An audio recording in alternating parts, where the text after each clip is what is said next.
Ang layunin sa proyektong ito ay upang mabawasan ang pagbaha sa harap ng paaralan.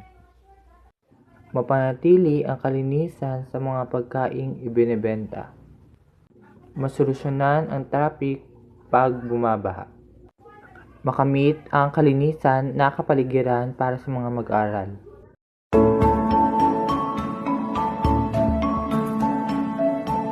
Napili naming pamagat ang panukala sa pagsasagawa ng drainage system sa UCLM.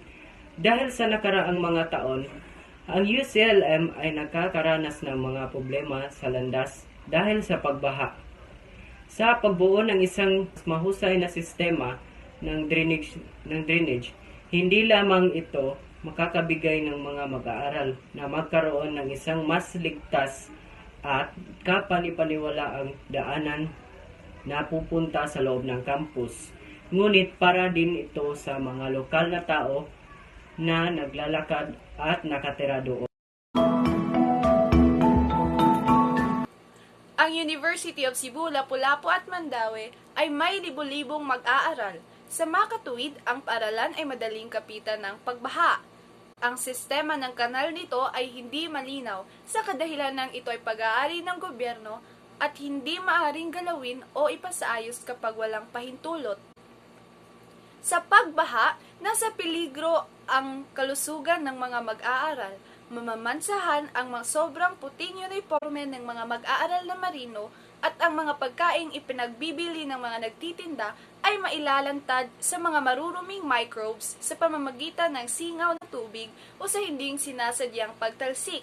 Ito rin ay nakakadagdag sa mabagal na takbo ng mga sasakyan. Ang susuporta sa panukalang ito ay ang punong barangay sa Looc, Mandaue City, tagapamahala ng USLM at ang may-ari ng mga karinderya at magtitindang malapit sa nasasakupan ng baha tuwing uulan.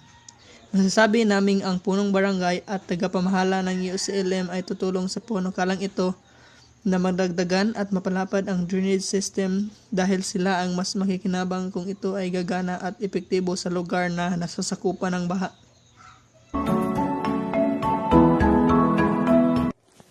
Budget sa paggawa ng drainage system sa UCLM.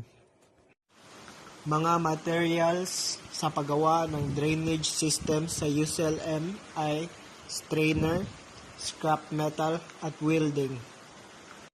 Budget sa strainer sa paggawa ng drainage system sa UCLM ay 8,500.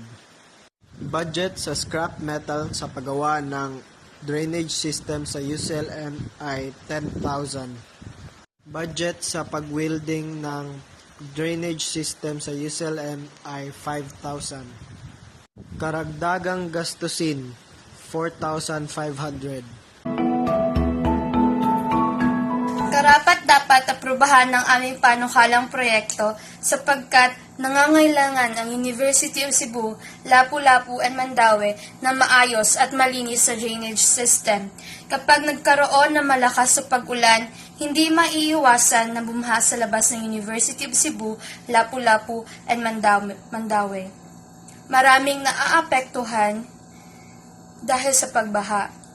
Hindi lamang ang mga guro o estudyante, pati na rin ang mga negosyo o mga maliliit na food vendors. Ang pagbaha ay nagdudulot rin ng matinding trapiko dahil hindi makausad na maayos ang mga sasakyan. Sa pamamagitan ng aming panukalang proyekto, masusolusyonan namin ang matinding pagbaha sa University of Cebu, Lapu-Lapu and Mandaue.